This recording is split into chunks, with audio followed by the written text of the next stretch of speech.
बच्चों, आज हम लोग पढ़ेंगे क्लास 11 केमिस्ट्री में चैप्टर नंबर 3 तत्वों का वर्गीकरण तथा गुणधर्मों की आवर्तीता में। आज पढ़ेंगे कुछ चैप्टर में कुछ इम्पॉर्टेंट चीज़ें जिसको हम इसके पहले भी हम पहले वाले वीडियो में भी आपको बता चुके हैं, तो उसी को आज यहाँ पर मेमोराइज किया जा रहा है। तो यहाँ पर देखेंगे परमाणु त्रिज्या। परमाणु त्रिज्या क्या होता है उसको समझेंगे। यहाँ पर ध्यान देंगे किसी परमाणु के नाभिक हमारा सेंटर में होता है। किसी परमाणु के नाभिक से बाह्यतम कोश में उपस्थित इलेक्ट्रॉनों के बीच की दूरी को क्या कहा जाता है? परमाणु त्रिज्या या एटॉमिक रेडियाई कहा जाता है। उसी को एटॉमिक रेडियाई कहा जाता है। इसको याद रखेंगे। हमने क्या बोला? परमाणु त्रिज्या को आपको इसको नोट करते हुए चलना है कि यहाँ पर परमाणु त्रिज्या को हमने क्या बताया। कभी कभी पेपर में 60 नोट्स करके पूछता है, तो इसलिए एक नंबर के क्वेश्चंस में आपको ध्यान रखना है। तो हमने परमाणु त्रिज्या को क्या बताया कि परमाणु के नाभिक से बाह्यतम कोश में उपस्थित इलेक्ट्रॉनों के बीच की दूरी को हम क्या कहते हैं?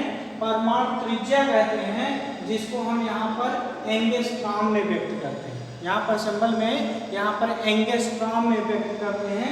तो यहाँ पर देखिए, यहाँ पर बाद में जब यहाँ पर ये तरंग यांत्रिकी का यहाँ पर कह सकते हैं, तरंग यांत्रिकी कह सकते हैं, वहाँ पर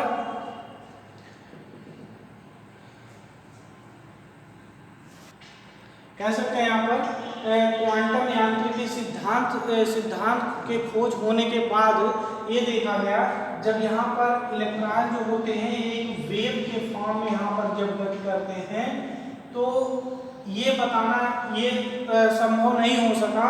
जैसे हमने कहा कि परमाणु के नाभिक से और बाह्यतम कोश में उपस्थित इलेक्ट्रॉनों के बीच की दूरी को हम क्या कहते हैं?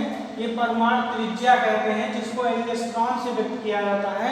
लेकिन बाद में जब यहाँ पर देखेंगे क्वांटम यांत्रिकी सिद्धांत का जब खोज हुआ, तो उसमें ये देखा गया कि इलेक्ट्रॉन जो होते हैं वो यहाँ पर नाभिक के चारों ओर एक तरंग के फॉर्म में यहाँ पर ये गति करते हैं। तो उसके बाद यहाँ पर अब ये देखा गया कि यहाँ से नाभिक से इलेक्ट्रॉन के बीच यहाँ पर देखा गया, अगर से इलेक्ट्रॉन यहाँ है, यहाँ तो इसके बीच की दूरी ये है। अगर से इलेक्ट्रॉन यहाँ है तो इसके बीच की दूरी ये है। तो ये इलेक्ट्रॉन यहाँ है तो इसके बीच की दूरी ये है, यानी कि कोई फिक्स नहीं है। तो यानी कि ये इसकी त्रिज्या को यहाँ पर फिक्स ना कहा करके, बल्कि इसको 4 रूपों में, यानी कि यहाँ पर इसका निर्धारण करने के लिए यहाँ पर ये इस प्रकार से परमाणु त्रिज्या को केवल ये कहना ठीक नहीं है कि परमाणु के नाभिक से बाह्यतम कोश में उपस्थित इलेक्ट्रॉनों के बीच की दूरी को क्या कहते हैं? यहाँ पर परमाणु त्रिज्या कहते हैं। लेकिन जबकि ये बाद में ऐसा ये हुआ कि जब ये क्वांटम यांत्रिकी सिद्धांत का खोज हुआ, तो ये देखा गया कि इलेक्ट्रॉन इस रूप में पाए जाते हैं। इस रूप में जब पाए जाते हैं तो यहाँ पर कभी इसकी दूरी बढ़ जाती है, कभी इसकी दूरी घट जाती है, तो असमान स्थित रहता है, तो जिससे उसका त्रिज्या का पता नहीं लगाया जा सकता, जिसके कारण से यहाँ पर परमाणु त्रिज्या को ज्ञात करने के लिए यहाँ पर कुछ 4 नियम दिए गए। यहाँ पर कुछ 4 नियम दिए गए। यहाँ पर देखेंगे ये 4 जो है परमाणु त्रिज्या को ज्ञात करने के लिए 4 त्रिज्याओं का प्रयोग किया गया। सहसंयोजक त्रिज्या, जिसे कोवैलेंट रेडियस के नाम से जाना जाता है। वांडर वाल त्रिज्या, वांडर वाल्स रेडियस। और यहाँ पर देखेंगे क्रिस्टल त्रिज्या या क्रिस्टल रेडियस। और यहाँ पर आयनिक त्रिज्या, आयनिक रेडियस। अब इसी को हम यहाँ पर समझेंगे एक को, यहाँ पर क्या क्या होता है उस त्रिज्या को। और सबसे पहले देखेंगे सहसंयोजक त्रिज्या क्या होता है। सहसंयोजक त्रिज्या का मतलब है कोई 2 समान परमाणुओं, सहसंयोजक यानी कि यहाँ पर देखेंगे कोई 2 समान परमाणुओं का मतलब जैसे हाइड्रोजन हाइड्रोजन। जब दो समान परमाणुओं के बीच सहसंयोजी बंध द्वारा जो बंध बने होते हैं उसी को क्या कहते हैं, सहसंयोजक। अब यहाँ पर देखना है, जैसे हाइड्रोजन है, हाइड्रोजन का यहाँ पर आकार कुछ इस प्रकार है, हाइड्रोजन का कुछ आकार इस प्रकार है, यानी कि यहाँ इसका नाभिक यहाँ पर ये देखेंगे नाभिक और नाभिक के यहाँ पर बीच की दूरी यहाँ पर ये है। हमने यहाँ पर बात किया कि सहसंयोजक त्रिज्या, यहाँ पर त्रिज्या क्या होता है, सहसंयोजक त्रिज्या, यानी कि यहाँ पर कह सकते हैं, यहाँ पर कह सकते हैं, यहाँ पर समान परमाणुओं के नाभिक के बीच के दूरी के आधे भाग, समान परमाणुओं के नाभिक के बीच के दूरी के आधे भाग को क्या कहते हैं, सहसंयोजक त्रिज्या कहते हैं। ठीक है, जैसे यहाँ पर हम बात करें, सपोज करिए इसके केंद्र से लेकर इसके केंद्र तक मान लेते हैं 10, यहाँ पर 10 मिली कुछ भी यहाँ पर रहा होगा 10 नैनोमीटर मान लेते हैं, तो इसका आधा कितना हो जाएगा, यहाँ पर 5 नैनोमीटर। ये एक हम समझाने के यहाँ पर बता रहे हैं। जैसे यहाँ पर ये क्या है, ये दो सहसंयोजी परमाणु हैं, उनके बीच की दूरी यहाँ पर उनके बीच की दूरी के आधे भाग को यहाँ पर क्या कहते हैं, सहसंयोजक त्रिज्या कहते हैं। अब यहाँ पर उसी चीज को, जैसे यहाँ पर क्लोरीन है, क्लोरीन के बीच में देख लेते हैं।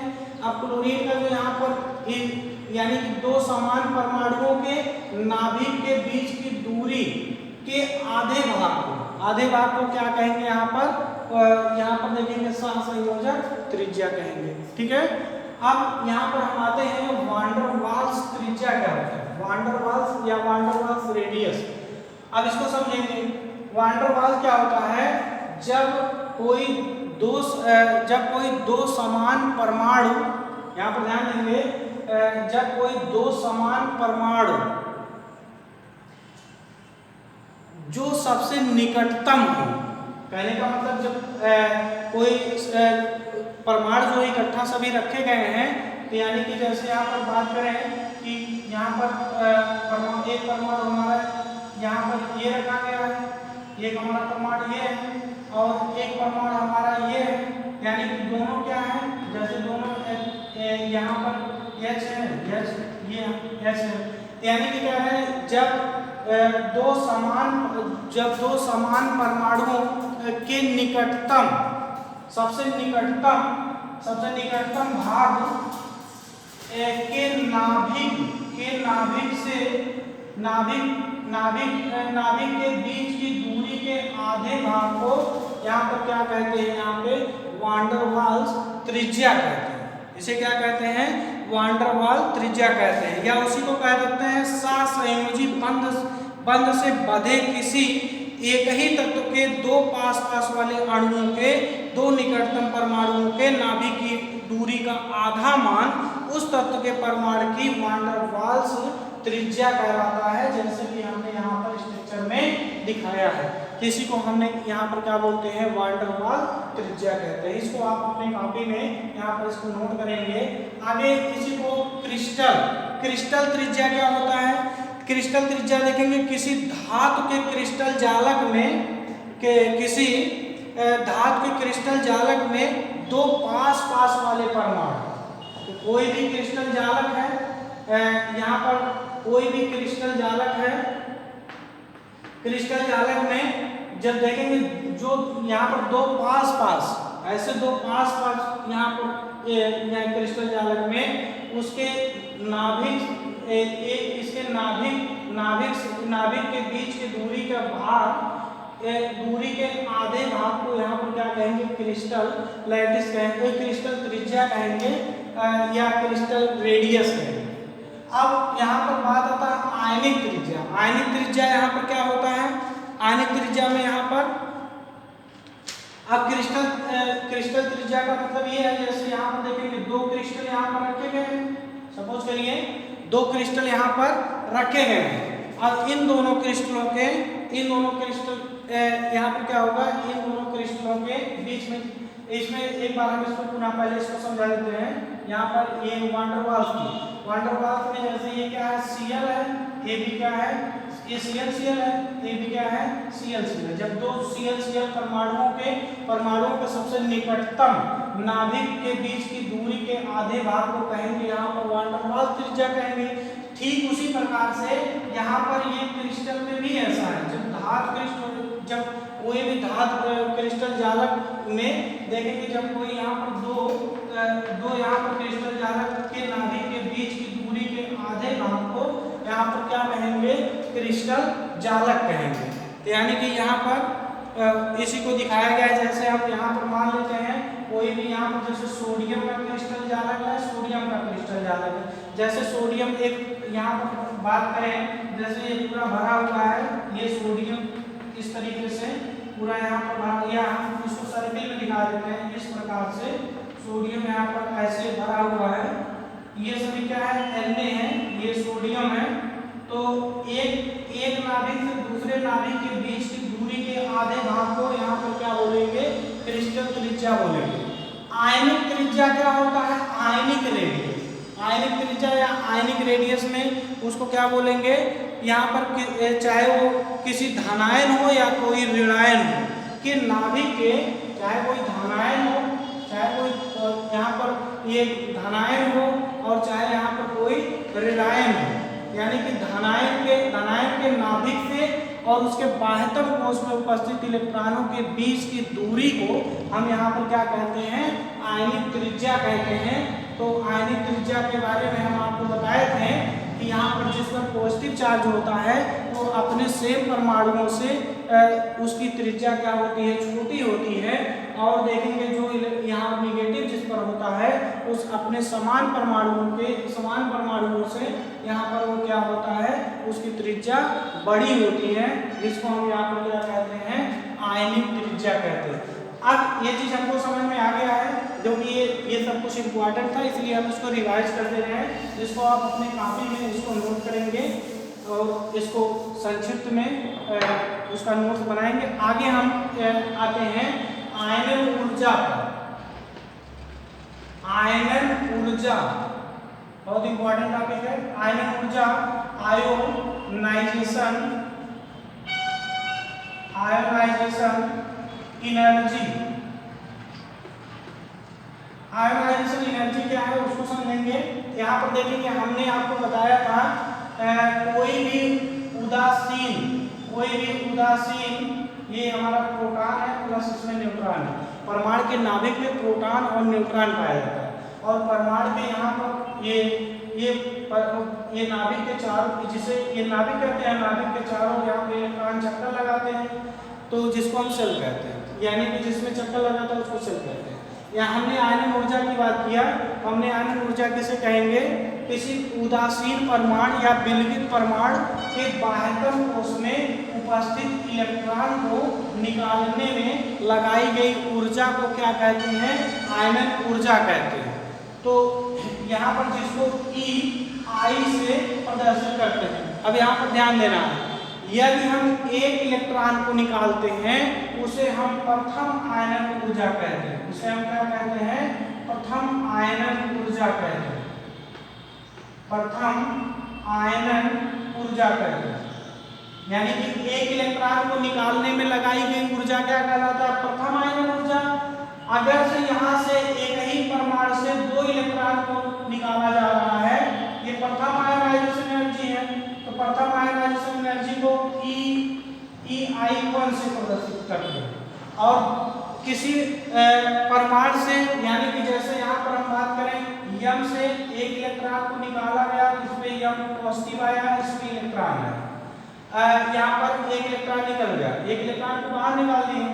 अब यहाँ पर अब जो बचा है, अब इसमें से अगर से हम इलेक्ट्रॉन को निकाल रहे हैं, यानी कि इस M+ से तो एक इलेक्ट्रॉन निकाल रहे हैं, यानी कि दूसरे इलेक्ट्रॉन को जब निकालेंगे तो इसमें M2+ आएगा, यहाँ से एक इलेक्ट्रॉन और निकलेगा। तो यानी कि यहाँ पर कह सकते हैं तो उस परमाणु से दूसरे इलेक्ट्रॉन को निकालने में लगाई गई ऊर्जा जो है वो क्या कहलाता है, यहाँ पर द्वितीय आयनन ऊर्जा, उसको हम कहते हैं द्वितीय आयनन ऊर्जा कहते हैं। आयनन ऊर्जा कहते हैं। अब यहाँ पर उस जिसे हम ei2 से व्यक्त करते हैं। अब यहाँ पर बात करते हैं, यदि हम m2+ से फिर इलेक्ट्रॉन को निकालते हैं, यानी कह सकते हैं यहाँ से हम तीसरे इलेक्ट्रॉन को जब निकाल रहे हैं तो ये जो है हमारा क्या है ei2, और इसको जब निकालते हैं तो क्या कहलाता है ei3। यानी कि तीसरे इलेक्ट्रॉन को निकालने में लगाई गई ऊर्जा वो क्या कहलाता है यहाँ पर, वो तृतीय आयनन ऊर्जा। ये हमारा क्या है, फर्स्ट आयनाइजेशन एनर्जी, क्या है सेकंड आयनाइजेशन एनर्जी। अब ये है तृतीय आयनन ऊर्जा, जिसको हम यहाँ पर ei3 के नाम से जानते हैं।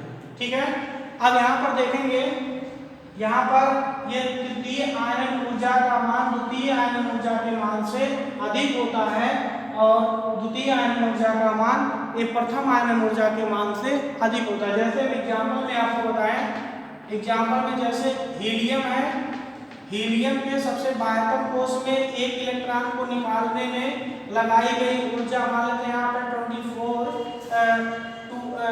24.2 यहाँ पर ये इतना एनर्जी निकल रहा है। यहाँ पर 24.2 इतना ऊर्जा निकल रहा है, और ये पर एक इलेक्ट्रॉन को निकालेंगे। जब दूसरी इलेक्ट्रॉन को निकालेंगे तो दूसरी इलेक्ट्रॉन को निकालने के लिए यहाँ पर लगभग 54.3 इतना एनर्जी आपको यहाँ पर ये व्यय करना पड़ेगा। ये आपका क्या है एनर्जी, इतना एनर्जी आपको लगाना पड़ेगा। इतना एनर्जी जो है आपको एक फर्स्ट आयनाइजेशन ei2, यानी कि आप यहाँ पर देख सकते हैं कि सेकंड आयनाइजेशन एनर्जी यहाँ पर फर्स्ट आयनाइजेशन एनर्जी से हीलियम में क्या है अधिक है, जिसे हम यहाँ पर क्या कहते हैं फर्स्ट आयनाइजेशन एनर्जी। तो ये आप समझ चुके होंगे, फर्स्ट आयनाइजेशन एनर्जी किसे कहेंगे, सेकंड आयनाइजेशन एनर्जी किसे कहेंगे, थर्ड आयनाइजेशन एनर्जी किसे कहेंगे, किसकी आयनन ऊर्जा सबसे अधिक होगा। आगे आएगा अगले चैप्टर में तो उसका और विस्तृत अध्ययन किया जाएगा। तो यहाँ पर ये इतना चीज समझ में आ गया होगा, प्रथम आयनन ऊर्जा क्या होता है, द्वितीय आयनन ऊर्जा क्या होता है, तृतीय आयनन ऊर्जा क्या होता है। इसी से अगला रिलेटेड है, यहाँ पर जो है अगला देखेंगे, यहाँ पर आगे देखेंगे, यहाँ पर इलेक्ट्रॉन बंधुता है। इलेक्ट्रॉन बंधुता क्या होता है, फिजिकल जस्ट अपोजिट होता है किसी उदासीन परमाणु के बाह्यतम कोश में एक यहाँ पर इलेक्ट्रॉन को ग्रहण करने में निर्मुक्त हुई ऊर्जा को इलेक्ट्रॉन बंधुता कहते हैं, जिसको हम Ea से प्रदर्शित करते हैं। अब यहाँ पर ध्यान देना, अगर से हम एक इलेक्ट्रॉन को ग्रहण करने में जितनी निर्मुक्त हुई ऊर्जा होती है उसको जो है यहाँ पर फर्स्ट, ये प्रथम कह सकते हैं, प्रथम इलेक्ट्रॉन बंधुता कहलाता है, इलेक्ट्रॉन बंधुता। और देखेंगे अगर से एक इलेक्ट्रॉन को ग्रहण करने में निर्मुक्त हुई ऊर्जा को प्रथम इलेक्ट्रॉन बंधुता कहते हैं, जिसको हम यहाँ पर Ea1 से प्रदर्शित करेंगे। यदि हम दूसरे इलेक्ट्रॉन को उसी में एक्सेप्ट करना चाहते हैं, यानी कि दूसरे इलेक्ट्रॉन को ग्रहण करने में निर्मुक्त हुई ऊर्जा जो है वो क्या कहलाता है, द्वितीय इलेक्ट्रॉन बंधुता कहलाता है। अब जिसे हम किससे प्रदर्शित Ea2 से प्रदर्शित करेंगे। और ऐसे ही अगर से हम तीसरे इलेक्ट्रॉन को ग्रहण करने में निर्मुक्त हुई ऊर्जा को क्या कहते हैं, तीसरे इलेक्ट्रॉन को निर्मुक्त हुई ऊर्जा को तृतीय इलेक्ट्रॉन बंधुता कहलाता है, जिसे हम Ea3 से यहाँ पर व्यक्त करते हैं।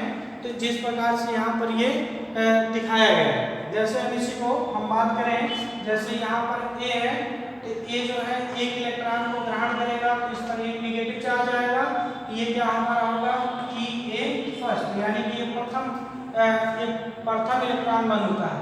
अब इसमें और एक इलेक्ट्रॉन को ग्रहण करना है तो यानी कि यहाँ पर ये क्या हो जाएगा, ये बना लेगा यहाँ पर A2 माइनस यानी कि A2 इलेक्ट्रॉन बनता, और यदि यहाँ पर A2 माइनस और एक इलेक्ट्रॉन ग्रहण करेगा तो यानी कि A3 माइनस यानी कि ये तृतीय इलेक्ट्रॉन बनता यहाँ पर, ये कहलाएगा, जिसको हम इस रूप में व्यक्त करते हैं, जिसे हम यहाँ पर क्या कहेंगे, इलेक्ट्रॉन बंधुता के नाम से जानते हैं। तो इसे आप यहाँ पर इसको नोट करेंगे और इसका यहाँ पर ये समझ चुके होंगे प्रथम इलेक्ट्रॉन बंधुता किसे कहते हैं, द्वितीय इलेक्ट्रॉन बंधुता किसे कहते हैं, तृतीय आयन इलेक्ट्रॉन बंधुता किसे कहते हैं। ये हमने आपको ये संक्षिप्त में जानकारी यहाँ पर दिया, तो इसको आप सभी यहाँ पर नोट करेंगे। तो आज के लिए बस इतना ही, धन्यवाद।